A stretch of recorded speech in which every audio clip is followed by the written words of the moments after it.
Last Christmas. This is not a Christmas song, and therefore I'm going to give it an 8. That video was mildly controversial. Hey, I'm Jay Cephas. I've done this thing before where I've ranked my favorite Christmas songs, or not my favorite, because some of them weren't my favorite. Some of them I actively disliked, and apparently it bothered some people. So, in the spirit of Christmas, let's do it again, shall we? I have taken 12 Christmas songs because I did 25 last time. Quick, here's the list for that. Okay, cool. You can try to screen grab it, or you can go watch the other one. I'll put that at the end card. It's fun too. It'll probably piss you off. Anyway, if you didn't see it before and you're new here, what we do is I go here. I'm not playing the songs. This isn't a review of them like a long time thing. This is a gut check. I'm going to sit here. I'm going to think about it. And I'm going to give kind of like a little couple second, like, okay, this is how I feel about it. And then boom, we go. Okay. So don't hate me, okay? It's my opinion. You go make your own YouTube channel. You rank your own Christmas songs, all right? Did the secular poppy ones, the ones that everybody knows. There's some songs that I don't know that I'm not going to do because I don't know them. Here we go. Enough talking about it. Jingle Bell Rock. Now, this was one that was asked because it is somebody's favorite. And I will be honest with you. It is not necessarily my favorite. It's not a bad song. But it's a fun song, for, just kind of, it's one of those that gets you in the mood. It's one of those that you like, it's one of those, it's got like kind of an easy beat, kind of an easy beat. And it makes you think of Christmas, and I could see why some people would like it, but for me, it doesn't really move my needle, but it also doesn't outright offend me. So Jingle Bell Rock is going to go into B tier. I hope that is acceptable. I'm sorry if it's not. Why 12 songs, Cephas? Well, first off, you're starting to scrape the bottom of the barrel after you do 25 or whatever I did before. Was it 20, 25? Did I do 25 for the 25 days of Christmas? No, 25 because it's the 25th. The 12 days of Christmas is why, which, by the way, I have a rant about that. 12 days of Christmas starts on Christmas, don't end on Christmas, so don't take down your lights on Christmas night. Anyway, 12 days of Christmas. That's a lot of birds, okay? That's the first thing I have to say about this. It's very repetitive. And something I've always wondered, right? Like, you start with the Partridge in a Pear Tree, then it's 2 whatevers, then it's 3 whatevers, and again, it's like turtle doves, pigeons smoking cigarettes, all these other things, gooses swimming and hens laying and stuff. Are you accumulating these? Like, are you just repeating what you got going down the list? Or like on day 2, did you get whatever the 2 things is, for some reason it escapes me right now, and another Partridge in a Pear Tree? Or are you just recounting, I got this in addition to what I got the days before? Because that can add up to a lot of freaking birds. You don't realize how many birds are in this song, because when you're a kid, you don't know what a turtle dove is. You don't know. So a lot of birds, and birds, they bother me, but it is a staple. It is a classic. People really ham up that 5 golden rings thing too. F it. I'm sorry. If you're a fan of the 12 Days of Christmas, I'm dropping it there. I still stand by what I said about the actual 12 Days of Christmas though, but the song itself, C tier. I Saw Mama Kissing Santa Claus. Now this song, damn it. This is a weird song, because it can mean 2 entirely different things. Really 3 if you think about it. First off, the kid is like, why Mama kissing Santa Claus? That's not Daddy. Why are you kissing Santa Claus? Well, it's actually Daddy. So, the kid thinks Mama's, stepping out with Santa. But then again, the kid maybe he knows. Maybe he's seeing Santa, his dad, doing whatever. You get what I'm saying, right?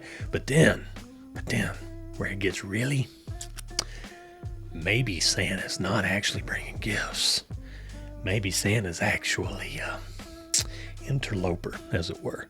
It's a wild song to sit here and think about. Again, it doesn't offend me. I don't really care for it.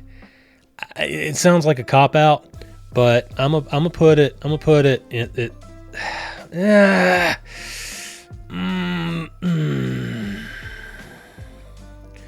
Look, there's 7 categories, right? And I only have 12. I can't high stack them. I'm going to put it in D, but it's a strong D. It's a very strong D, okay? And you know what? I can go back and change these later if I don't like how it looks, okay? You know what? We'll do that. I'll do a review of this after it's over. I'll go back and I'll fix it if I don't like it. We wish you a Merry Christmas. That's one of those other, like, hey, you're here. It's Christmas time. You're in Christmas mode. It's one of them, right? The thing about We Wish You a Merry Christmas, it's very, very short. And the lyrics are very, very simple. And very, very repetitive. We wish you a Merry Christmas, blah, blah, blah, blah, blah, blah, blah, and a Happy New Year. And it kind of just, it's one of those where it's got a certain cadence. We wish you a Merry Christmas, you know. And it's like you can almost see a kid out of spite being like, we wish you a Merry Christmas. So it's a touch obnoxious. And if you've ever looked at the whole like song before, if you've ever listened to it, I think it's Ben Crosby did a version of it, where, you know, it's like, oh, well, now we're doing this, like there's more verses to it, but they're a little demanding. At one point he's like, you know, bring us the figgy pudding and bring it out here, like, damn it, bring us the food, damn it. What are you waiting for? Bring the food out here, bring the damn pudding, bring the blah blah blah. And it just, I don't know. But again, it's kind of a staple, so I'm going to put it at C just because it's... sure. Yeah, sure. Now, Feliz Navidad. We wish you a Merry Christmas to Feliz Navidad. It's kind of the same song, but it has the addition of being educational, because if you are not a native Spanish speaker, then you're learning. And that's kind of cool. Also, the way the guy sings it, even though it is a little repetitive, he sings it with a lot of passion. He really wants you to have a Merry Christmas, and he wishes it, by God, from the bottom of his heart. So just on that alone, I'm going to put it at A tier. But I will say that because it does get a little repetitive, it can wear out its welcome. A little bit. Not listening to it once, but if you hear it multiple times, you know, kind of back to back to back over the course of a day, it can get a little old. But as like a 1 or 2 shot, it's got the whatever that is, it's got it. Let it snow, let it snow, let it snow. So, if you watch my other video, if you haven't, do it. There's a lot of songs about how great and wonderful snow is. But if you actually, you know, have been in a snow event and you live in a part of the country, as I do, where you don't really get a lot of snow, and so therefore it's kind of like, snow's kind of a problem when it happens. You know, it's not really all it's cracked up to be. But it does kind of have a nice connotation, you know, because it talks about wandering around cold, but if you'll hold me tight all the way home, I'll be warm. It's basically defiance. It's basically thumbing your nose at the snow. It's almost a, you know what? I don't care if it snows. I'm having a great time, and I have the warmth of my heart and my love to keep me going. Now, maybe I'm reading too much into it, but I will give it a B for it's pretty good. Silver Bells. Now, Silver Bells is kind of like a slow down version of Most Wonderful Time of the Year, or it's beginning to look a lot like Christmas. Dino did a really good job with this song. It's nice, you know. It makes you feel a certain kind of way. Like, it kind of has that warm fuzzy thing. A lot of Christmas songs tend to be more upbeat. This one is slow without being sad, which is a plus. I feel pretty good about Silver Bells. Again, this is gut check. I may regret this later when I go back and watch this video. I'll put it in A. I think A is a pretty good place for it. Run, Run, Rudolph.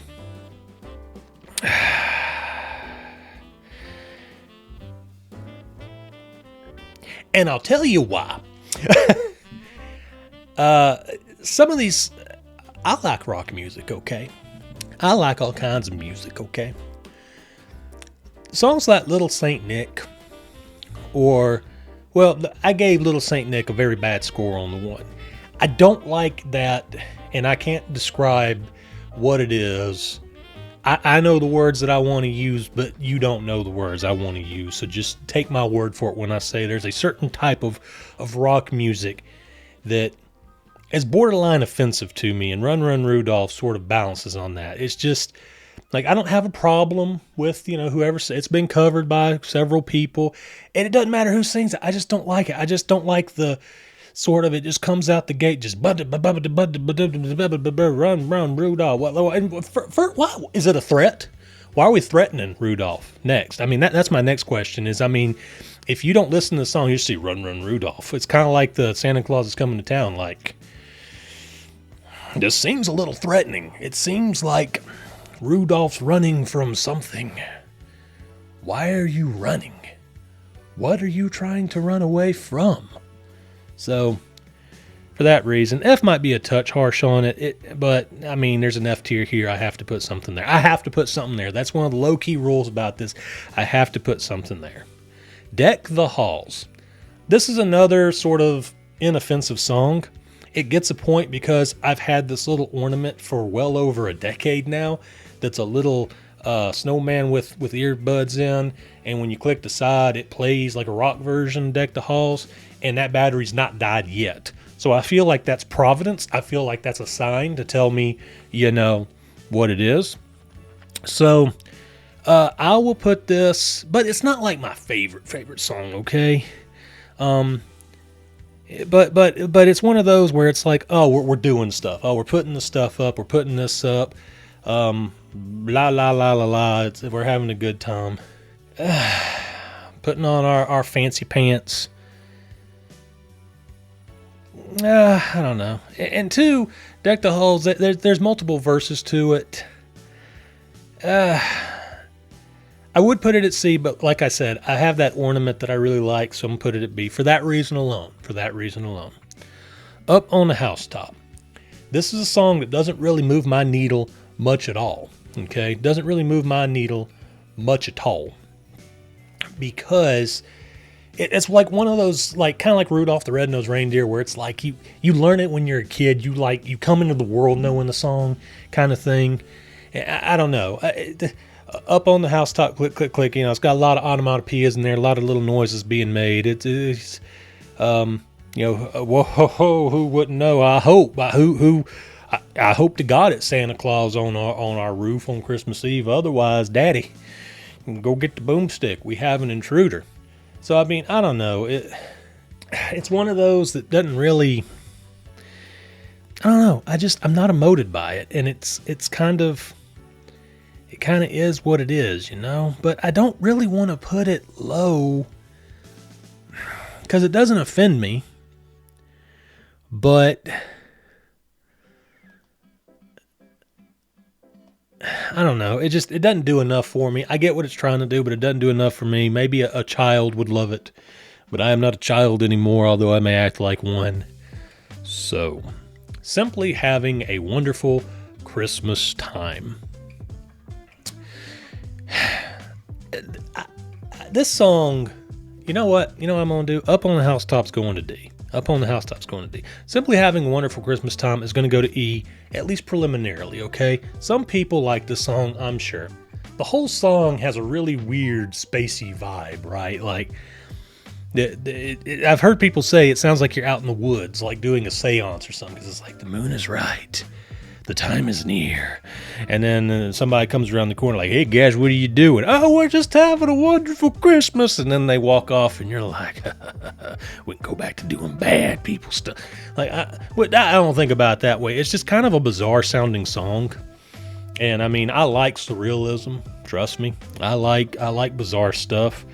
But it's one of those where I usually turn it to a different station or I turn it down or something. I don't hate the song. I don't. No.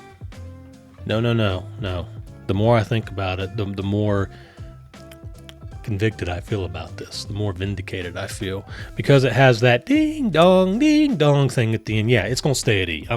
I've talked myself into it. I tried not to do it, but I've talked myself into it. Simply having a wonderful Christmas time, you can have it at rank E. Bonus time, I did 12 days. I didn't want to have a 13th because bad luck and all that. Although, can we just talk about what a damn bop Carol of the Bells is? I know it's technically not a all the way Christmas song, but damn, it's already all minor keyed and junk. It sounds just epic as hell when you're going Christmas shopping. You hear dun dun dun dun dun dun. I mean, it sounds like you're mobilizing for Christmas shopping, and it really is. I mean, you got to go out there a certain kind of way. All right, now you can probably see where this is going, but let's talk about this song for just a second. You're a mean one, Mr. Grinch. First off, and the joke's been made before, but I'm gonna make it here. Let's talk about the fact that this is a diss track for this green dude that lives up on the mountain who hates everybody down at the foot of the mountain, okay? I'd hate everybody too if everybody just talked about how bad my breath smelled and how I was a twisted MFer and nobody want to touch me with a 40-foot pole and this, that, and the other. I mean, they're just going on and just hammering his ass, man, just giving it to him, giving him the business, and it's not okay. As you get older, unfortunately, you start to sympathize with the Grinch a little bit. You start to understand that maybe, just maybe, it isn't necessarily that he didn't like Christmas. He didn't like all the obnoxious people at Christmas time. And let's be real, it's kind of a mood. So, but the way, and also, the name of the guy, what's the dude's name again? I want to make sure I say this right. Thurl Ravenscroft. That is a badass name. That is perhaps the most badass name I've ever heard in my life. Thurl Ravenscroft. And I mean, that man carries some bass notes around. Like, I love it. There's nothing not to love about it. I just hate that it ends, and it almost ends on this kind of like sort of twisted, dissonant, like string section where you just kind of feel like you're falling away from it. Other than that, though, man, I just the fact that the part that I hate the most about it is the ending. Tells me that you're a mean one. Mr. Grinch goes at rank S. So there you go. Now let's sit here and look at this. Mean one, Mr. Grinch, obviously top tier. Feliz Navidad, Silver Bells. Yeah, okay. Jingle Bell Rock, Let Snow Deck the Halls. I like B. 12 Days, Wish You a Seed. Yeah, actually, the more I sit here and look at this relative to each other, the more I like this. So, hopefully you agree with me perfectly. Again, here's your tier list. Go watch the other video. Make your playlist based off my recommendations, because I am a musical genius and I am 100% right. Yeah. I didn't go too hard on some of these people. I mean, I only had 2 below board songs and only one that I actively disliked. So I like it. I'm cool with it. Sorry if you don't like it, but like I said, it's my opinion. And some people's opinions carry more weight than others. I don't know what to tell you. Seriously though, we all had fun here today. Thank you very much for liking, watching, commenting, subscribing. Tell your friends, share this video, go watch the other one. There's will be an end card to it here in a little bit. And Merry Christmas, Happy Holidays, have a good New Year, and all that other good stuff. And until next time, bye.